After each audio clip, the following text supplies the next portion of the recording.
Hello guys, এখন আমি যাবো ফারাক্কা গান্ধীঘাট। আমার দাদার বার্থডে আছে, দাদা ওয়েট করছে। দাদা চলে এসেছে, এই দাদারই বার্থডে হবে। বাস চলে এসেছে, বাসে উঠে যায় ফাটাফাট।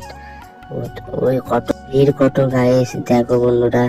দাদা দাঁড়িয়ে আছে, আমি একা একা বসে আছি। এমন লজ্জা দেখো নিজেকে, কিছু করার নেই, বসতে তো হবে।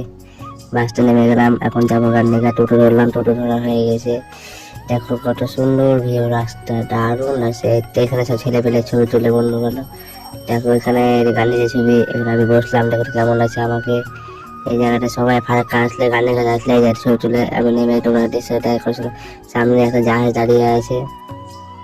এই যে দাদার বার্থডে, এইটা কেমন হয়েছে কেকটা দেখো, খেয়ে নি। খাও, দারুণ আছে। যাওয়ার সব ফুচকাটা খাওয়া হয়ে গেলে এখন টোটো চেপে গেলাম। টোটো যাওয়ার বাড়ির পথে একটু দেখো, তোমার একটা ভিউ দেখাচ্ছি। দেখো কত সুন্দর এই যে দৃশ্যটা, আমাকে দারুণ লাগছে। তোমরা কেমন লাগছে বলো কমেন্টে, বলো। এই যে বাড়ি যাই, টোটো